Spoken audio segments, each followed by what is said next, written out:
नमस्कार स्टूडेंट्स आज के इस क्लास में हम पैमाने की पद्धतियों के बारे में पढ़ेंगे, है ना। मात्रकों की पद्धतियों के बारे में पढ़ेंगे, है ना। तो मात्रक की जो है कौन कौन सी पद्धतियाँ हैं और किस प्रकार से हैं, ठीक है। तो मात्रकों की पद्धतियाँ पढ़ने से पहले जो है हम कुछ यहाँ पर जो है पैमाने की जो है कहानियाँ पढ़ेंगे। कितनी नहीं कितनी पुरानी, मतलब पैमाने की कहानी किस प्रकार से जो है पैमाने जो है विकसित हुए हैं अभी तक, ठीक है ना। तो है ना, पढ़ने से पहले जो है कुछ बातें कहना चाहता हूँ कि आप लोग यदि जो है चैनल को सब्सक्राइब नहीं किए हैं ना, मेरा जो यूट्यूब चैनल है उसको आप सब्सक्राइब नहीं किए हैं तो सभी लोग जो है सब्सक्राइब कर लेंगे, ठीक है ना। और बेल आइकन को भी क्या कर देना है, आपको दबा देना है, ताकि क्या हो, जब नया नया वीडियो मैं डालूँ तो उसका जो है नोटिफिकेशन आप तक क्या हो सके, पहुँच सके, ठीक है। और वीडियो को देखना एकदम अनिवार्य है, ठीक है ना। और मैं आपको जो है जो पिछला जो चैप्टर समाप्त है उसका जो है PDF में भेज दूंगा, और वहाँ से आप क्या कर लेंगे, नोट्स के माध्यम से जो है आप जो है कॉपी अपनी जो है कंप्लीट कर लेंगे। और 9 से 12 बजे के बीच में, है ना, जब भी जिस दिन स्कूल खुली रहती है 9 से 12 के बीच में आकर के जो है आप क्या करिए, अपनी कॉपी जो है चेक करा लीजिए, ठीक है ना। किसी भी समय आ सकते हैं 9 से 12 के बीच में, ओके। तो चलिए पढ़ना शुरू करते हैं। पैमाने की, है ना, जो पिछला जो क्लास था, है ना, जो पिछली क्लास हुई थी उसमें हम जो है अध्याय 6 शुरू किए थे, मापन, ठीक है ना। तो हम देखे थे कि मापन का क्या अर्थ होता है, मापन क्या होता है ना। इसके अलावा जो है जो मात्रक क्या होते हैं, मात्रकों की आवश्यकता क्यों है, और मानक मात्रकों की आवश्यकता क्यों है, इसके बारे में हम क्या कर चुके हैं, पढ़ चुके हैं। अब हम जानते हैं इस वीडियो में कि पैमाने की जो है सबसे पहले पैमाने की कहानियाँ पढ़ेंगे, उसके बाद जो है मात्रकों की पद्धतियों के बारे में जानेंगे। तो देखिए, समझिए, ध्यान से सुनिएगा, है ना। कहानी बहुत रोचक कहानी है, किस प्रकार से पैमाने की जो है शुरुआत हुई, ठीक है ना, किस प्रकार से वो जो है अस्तित्व में आए। तो देखिए, लोगों को क्या होता था, किसी भी चीज़ को जो है लेने में, देने में या फिर समान भाग में बांटने में क्या होती थी, परेशानी होती थी। तो उन्होंने क्या किया, किसी चीज़ को मापने के लिए जो है उनके पास तो उस समय स्केल, हम अभी के जैसे जो है स्केल है ऐसा तो कुछ था नहीं। तो उन्होंने जो है अपने शरीर के अंगों को ही, जैसे कि बित्ते हैं, कदम हैं, पंजे हैं, इनको ही जो है क्या किए, इन्हीं के माध्यम से जो है लंबाई को क्या करते थे, मापते थे, ठीक है ना। लेकिन मापते तो थे बित्ते से, कदम से, पंजे से, लेकिन क्या होता था, परेशानी इस बात की थी कि अलग अलग लोगों के बित्ते, कदम और पंजे जो हैं उनकी शारीरिक लंबाइयों के अनुसार अलग अलग थे, है ना। अब एक छोटा बच्चा मापेगा तो अलग रहेगा, एक जो है बड़ा जो है बच्चा मापेगा तो अलग रहेगा, और एक जो है उससे जो है जो वृद्ध आदमी मापेगा तो क्या होगा, अलग होगा, ठीक है ना। तो इस प्रकार से जो है ये जो है क्या थी, समस्या थी, ठीक है ना। तो इसके लिए जो है लोगों ने क्या किया, इस परेशानी से बचने के लिए जो है एक निश्चित दूरी का क्या बना लिया, एक पैमाना बना लिया, ओके। और उसको क्या कर दिए, वो जो पैमाना था उसको छोटे छोटे बराबर हिस्सों में क्या कर दिया, बांट दिया। समझ में आ रहा है ना। और इस प्रकार से लोग जो है इसी से क्या करने लगे, लंबाई और दूरियों को जो है मापने लगे। समझ में आ रहा है ना। ये क्या था, ये जो है पैमाने का जो है सरल, संक्षिप्त और प्रारंभिक स्वरूप था, ओके। समझ में आया। मतलब लोग जो है क्या कर लिए, अपना जो है एक निश्चित लंबाई, निश्चित दूरी का पैमाना बना लिए, उसको छोटे छोटे बराबर हिस्सों में बांट लिए। तो इस प्रकार से उन लोगों का जो है क्या चल रहा था उस समय, किस चीज़ को मापने का तरीका था, ये जो है पैमाना था। उसके बाद क्या हुआ, उसके बाद जो है आगे जो है लोग क्या करने लगे, धातु और लकड़ी से क्या बनाने लगे, निश्चित लंबाई की जो है पैमाने बनाने लगे। अब, है ना, मापने के लिए, समझ में आया। उसके बाद कुछ लोग जो है क्या किए, कुछ लोग जो है, चूँकि उस समय राजतंत्र था पहले, है ना, तो उस समय जो है राजा की नाक से लेकर के जो है उनके हाथ की बीच की जो उंगली होती है ना, हाथ की बीच की जो उंगली होती है, जो सबसे लंबी उंगली होती है हमारे हाथ की, ठीक है ना, उस उंगली तक के छोर की जो लंबाई था उनको जो है उन्होंने 1 गज मान लिया। क्या माना, 1 गज माना, ठीक है। अब उसके बाद जो है ये, मतलब जो राजा का जो नाक था उससे लेकर के उनके हाथ की जो बीच की उंगली है वहाँ तक की लंबाई को क्या माना, इन्होंने 1 गज माना। अब इस गज को जो है, 1 गज को इन्होंने 3 छोटे छोटे भाग में क्या कर दिए, डिवाइड कर दिया, मतलब 3 भाग में बांट दिए, और वो प्रत्येक भाग को क्या नाम दे दिया, फुट नाम दे दिया। और जो मतलब राजा के नाक से लेकर, मतलब 1 गज को जो है इन्होंने जो है 3 अलग अलग भागों में क्या कर दिया, समान भागों में बांट दिया, और प्रत्येक भाग को क्या नाम दिया, फुट, मतलब 1 फुट, ओके। और हर एक फुट को जो है इन्होंने फिर से क्या कर दिए, 12 भाग में बांट दिए, और प्रत्येक भाग को क्या क्या कहा इन्होंने, इंच, है ना। मतलब ये प्राचीन समय की बात बता रहा हूँ, है ना, इतिहास बता रहा हूँ, ठीक है ना। तो जो 1 फुट था, इसको इन्होंने 12 भाग किया और 12 भाग करने के बाद जो है उनको प्रत्येक भाग को क्या कहा, इंच कहा, 1 इंच, ठीक है ना। और इस प्रकार से इन्होंने क्या किए, जो इंच जो थे, इंच को भी जो है क्या कर दिए, छोटे छोटे हिस्से में क्या कर दिए, छोटे छोटे हिस्से में जो है हिस्से कर दिए, ठीक है ना, समझ में आ रहा है। और ये हो गया इस प्रकार से। उसके बाद जो है जब लंबी दूरियों को इनको नापना होता था तो उसके लिए इन्होंने क्या किया, 220 गज को, है ना, 220 जो गज था उनको जो है इन्होंने 1 फरलांग कहा। ये मापन का जो है तरीका था ना, 220 गज को एक फरलांग। और उसके बाद जो है 8 फरलांग जो था उसको जो है इन्होंने क्या कहा, 1 मील। उस समय जो है 1 मील कहा जाता था 8 फरलांग को, समझ में आ रहा है ना। इस प्रकार से जो है अलग अलग जो है क्या अपनी जो है आवश्यकता के अनुसार क्या होते गए, पैमाने बनते गए, समझ में आ रहा है ना। और इस प्रकार से जो है सभी चीज़ों का जो है मापन हो रहा था, इस प्रकार से जो है जिस प्रकार से अभी जो है मैं बताया हूँ उसके अनुसार। लेकिन जो है आगे इन सभी को जो है सभी लोगों को परेशानी तब आई जब बाहर से जो है विदेशी लोग क्या करने आए, हमारे भारत में जो है व्यापार करने आए। अब व्यापार करने आए तो अलग अलग देशों का क्या था, मापने का तरीका जो है पैमाना जो है अलग अलग था। तो इससे क्या होने लगी, इससे जो है विवाद की स्थिति जो है पैदा होने लगी कि उनके मापन के अनुसार ठीक था और आप मापे तो क्या हो गया, कोई वस्तु खरीदे हैं वो कम हो गया या फिर ज़्यादा हो गया, ऐसा। तो इस प्रकार से जो है झगड़ा या फिर विवाद की स्थिति क्या होने लगी, उत्पन्न होने लगी। तो इस स्थिति में जो है आगे चल कर के जो है फ्रांस नामक देश जो था, है ना, फ्रांस नामक जो देश था वहाँ से जो है फ्रांस के जो है कि लोगों ने जो है क्या किया, फ्रांस के जो लोग थे उन्होंने धातु की छड़ का एक निश्चित लंबाई का क्या बनाया, एक जो है जो धातु के एक है ना, धातु का एक जो छड़ था उसकी जो है एक निश्चित लंबाई को जो है उन्होंने जो है क्या माना, 1 मीटर माना, ठीक है ना। और उसके बाद जो है इसी, है ना, ये जो मीटर था, मीटर के 100 बराबर हिस्से किए और उन्होंने क्या माना, सेंटीमीटर माना, ओके। और जो 1 सेंटीमीटर था उनको 10 बराबर भागों में बांटा, जिसे इन्होंने क्या कहा, मिलीमीटर कहा, ठीक है ना। और इस प्रकार से जो है पैमाना जो है स्थायी रूप से क्या हुआ, प्राप्त हुआ, समझ में आ रहा है ना। अब तो हम उसी चीज़ को यूज करते हैं, किसको, मीटर, फिर सेंटीमीटर, फिर मिलीमीटर, ऐसा अभी भी हमारा स्केल जो है इसी माध्यम में है ना, इसी प्रकार का पैमाना है, ओके। तो इस प्रकार से क्या हुई, जो है मीटर स्केल की क्या हुई, आविष्कार हुई, है ना, पैमाना का जो है क्या हुआ, आविष्कार हुआ। और अभी भी जो है नापने की जो है अलग अलग जो है इकाइयाँ जो है क्या हैं, अलग अलग देशों में क्या है, प्रचलित हैं, समझ में आ रहा है ना। और उसके बाद जो है ये जो मीटर जो था इसको जो है मानक अंतर्राष्ट्रीय इकाई माना गया, है ना, मतलब मानक अंतर्राष्ट्रीय इकाई माना जाता है भी वर्तमान समय में, किसको, मीटर स्केल को।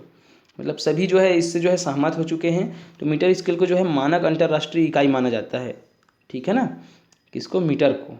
तो इसी कारण से जब भी दूरी मापी जाती है तो किससे मापी जाती है, मीटर से मापी जाती है ना। दूरी मापने के लिए मीटर का उपयोग करते हैं, ओके, मतलब सॉरी लंबाई मापने के लिए, ठीक है।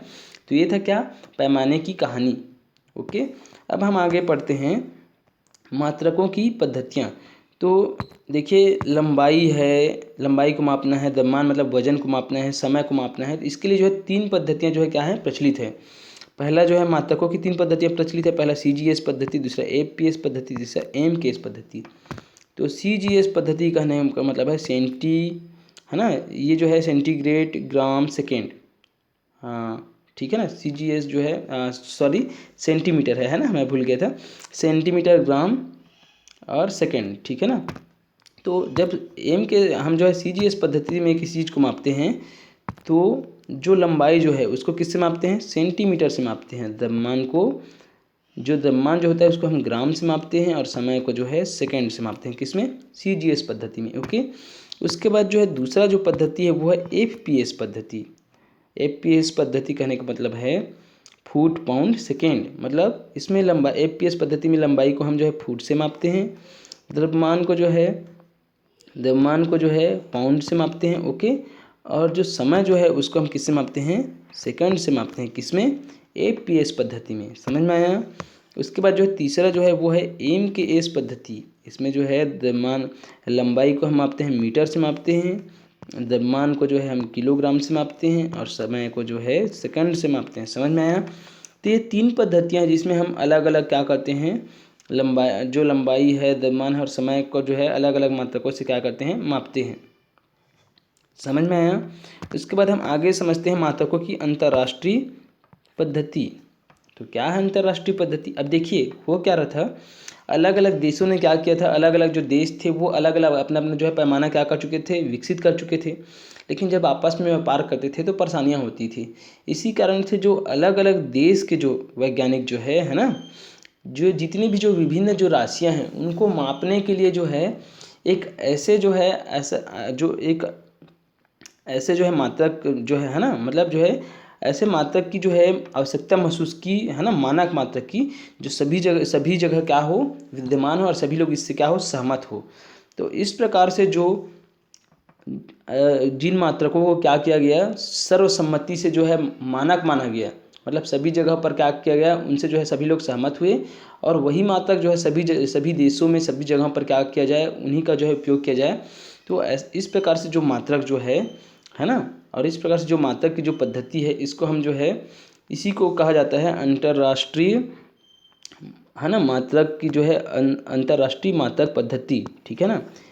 इंग्लिश में बोले तो इसी को बोलते हैं international system of units, SI पद्धति बोलते हैं, ठीक है ना। इसमें जो है जितने भी मात्रक जो हैं, है ना, ये सब क्या है, स्टैंडर्ड, मतलब मानक जो है, मानक मात्रक है, मतलब ये जो है सर्वसम्मत मात्रक है, मतलब ये सभी जगह पर इन मात्रकों का क्या होता है, उपयोग होता है, सभी देशों में प्रयोग होता है, ठीक है ना, भौतिक राशियों को मापने के लिए, ठीक है।